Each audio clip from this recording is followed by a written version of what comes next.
A South African and an Irishman walk into a bar, and that's exactly what happened. This is a true story. Paul and Thomas, the other gentlemen in the film, walked into my bar that I was working at, and I picked up on their accents right away. And I was like, "Fuck, these guys have great accents." And I was like, I'd love to put these guys in a movie. Seoige here. Going to meet up with a few of the cast and crew from Butterfly and hopefully get some reactions of what the people thought of Butterfly. We're back in the city for the second time and we're up for an award at TIFF.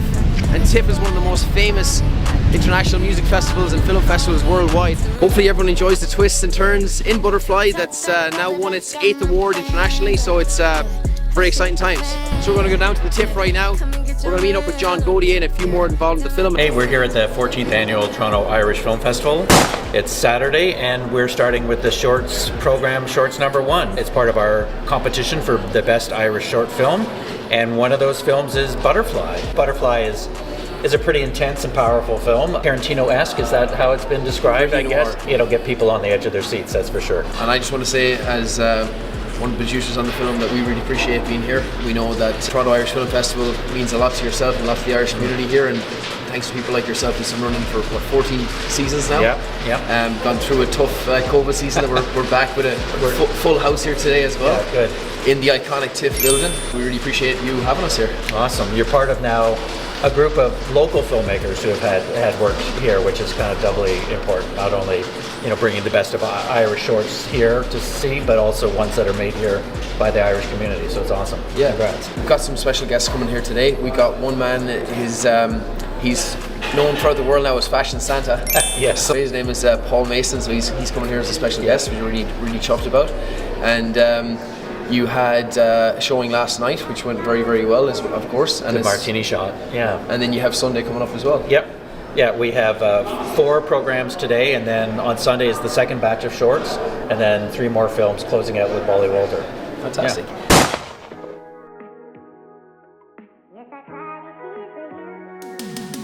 Butterfly is a gritty noir, action-packed thriller that people have just enjoyed worldwide.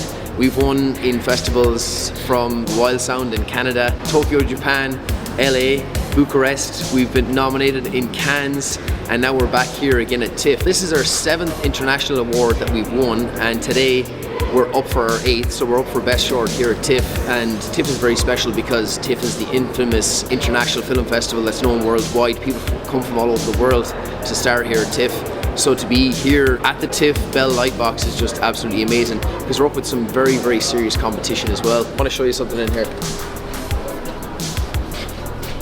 You got the likes of Patrick Stewart, and I was named after this man, Paul Newman. So one of the days I'm going to have my book in here. And funny story, John Gautier, the man who wrote Butterfly, has worked recently with Nicolas Cage. So things are looking up, and things are looking good.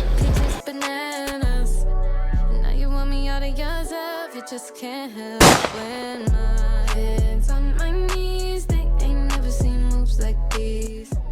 Rory, can you please tell me that story, because I really appreciate it. And Rory's mom is a legend.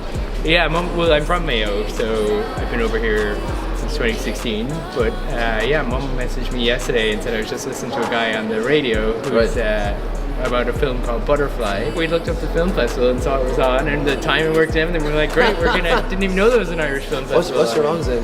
Dorothy. Dorothy, you're a legend. Also, Mayor for Sam, obviously. Exactly. This is our year. I always say 2024 is our year. This is John. John wrote Butterfly. Nice to meet you. How are you? What's your name? Rory. Rory John. Yeah. I really appreciate that. That's such a cool thing to hear, man. I really appreciate that. Your mom's a legend. When the lockdown hit, and as an actor, I obviously wasn't working, so I tried to pivot and take a stab at writing. I've always been a big fan of film noir, action, things that are nitty-gritty. When I was looking at monologues online just to practice for some reels, do some writing, see if I can sharpen my tools as an actor while I wasn't working, I stumbled upon a page that has a bunch of monologues on the internet, and one of the monologues was titled Nitty Gritty, and it's all about an interrogation scene. So very Guy Ritchie style British gangster, where the torturer is describing what he's going to do. I'm going to break your toes, then I'm going to break your feet, and just describing this incredible amount of pain. And I was like, this is really, really cool. What if I could elaborate this in more of a scene, maybe more of a story, and more of a script? So a couple months later, the bars opened back up, and I went back to work. and it's almost like a bad joke where a South African and Irishman walk into a bar, and that's exactly what happened. This is a true story. Paul and Thomas, the other gentlemen in the film, walked into my bar that I was working at, and I picked up on their accents right away. I was like, fuck, these guys have great accents. I was like, I'd love to put these guys in a movie. So we got to talking, and that kind of gave me the kick in the bum to get back on the writing and finish what I had started, and that's how Butterfly really started. Me and Thomas had met up through friends in the acting world. We'd done a couple of auditions where we actually went to Tom's house. We did a full setup there, doing auditions. Again, during COVID, things had changed up, that you had to have a more of a professional setup. Yep. And honestly, we just said, you know what, we deserve a night out. Maybe sometimes things happen for a reason. I definitely feel. So we're in this nice bar in Toronto, having a good time and having great chats with John here, and he just ends up telling us this story about a plan that he has, and we're just looking at each other going, let's fucking go. I love thrillers, I love slow burns, and what you can do with an interrogation scene and what you can do with a situation like this where you have the classic good cop, bad cop scenario. It's like, okay, what if you elaborate on that? What if you change it? And what if you make it that the good cop isn't necessarily the good cop and the bad cop isn't necessarily the bad cop, and how can you develop a story? And also, how can you make that both interesting and relevant? We developed this idea to have it start out as a very simple interrogation, a very simple torture scene, and then the story starts to really, really unravel. It was brilliant to watch Paul and Thomas develop their characters. And it was a lot of fun to see, even just in those 3 separate days, how their characters developed and how the actors built their skill sets. And I was honored to watch you guys turn into the characters that you were. And you'll see this in the movie too. John's the prisoner, the Lone Ranger, and he's sitting there and he doesn't say a word for nearly halfway through the film. For most of the movie, I don't say anything. And anything. it's like unbelievable. It builds up the suspense. The scoring was unbelievable as well. Peter Heinrich was our composer, and he did a Unbelievable. brilliant job. I really, even when I started writing it, I wanted to make it a point very Miami Vice, very 80s. And as you'll see when you get a chance to watch it, just that keyboard and that synth and that vibe, especially at the end when that twist happens, was just absolutely perfect. Scoring and music is so important and so imperative to making a good film into a great film. And Peter absolutely killed it. So shout outs to Peter Heinrich.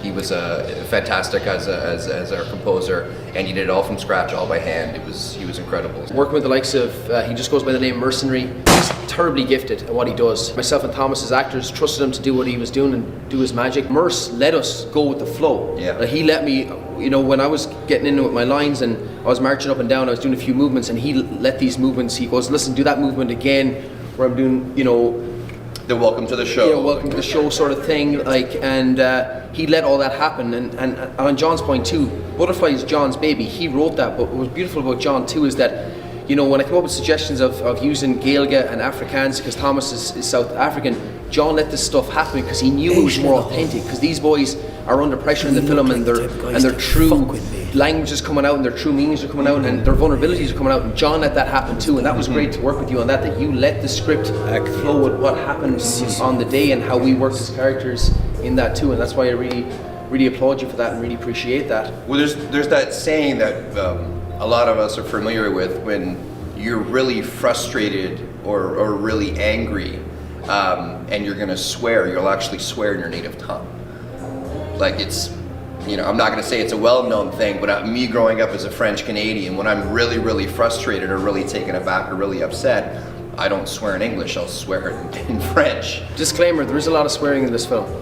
There's a fair amount of swearing. Bit of violence. It's not PG. Worked alongside obviously Thomas Hugo, who's back in South Africa right now, where he's from. And I felt we worked very well as two cops. It was you both had very different dynamics, both as actors and as individuals, like your own human beings, and the characters that you two were able to develop are two very different, very yin-yang, very black and white, very good cop, bad cop, and you'll see that on screen play out. And when they have that switch, it's so fluid and so beautiful to watch. Detective Murphy's going to grab a hammer, and he's going to break your toes, one at a time. Butterfly is such an awesome film. I really hope it places in this one. So proud of Paul, so proud of Mercenary. Did not see that twist coming at the end. It's very, very good twist. It was a little bit suspenseful. You didn't know what was going to happen. It was intense, but I found a few films pretty intense today.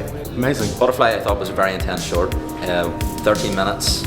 I thought there was a lot packed into it in terms of dialogue and movement in one location. It's very hard to keep stories interesting and intense and still somehow throw a plot twist in there, and I think the filmmaker definitely accomplished that. So I really liked the movie Butterfly. The grittiness of the movie was really well done, and the plot twist at the end was unexpected. It absolutely blew our mind. We loved it. It's got everything: suspense. It's got mystery. You've got friendship. You've got buddies getting in the trenches together. What more can you ask for? I absolutely loved it. Would go watch awesome. it again. It was really good. Butterfly was an invigorating film. The range of emotions of the characters was exceptional. Paul Seoige, the police detective, was invigorating. It had a lot of twists, this film, and nothing that you would expect. I really liked the Butterfly. Paul was amazing, and the plot was just spectacular. It kept me in suspense, knowing what the end was going to be. Butterfly's fantastic. Best movie.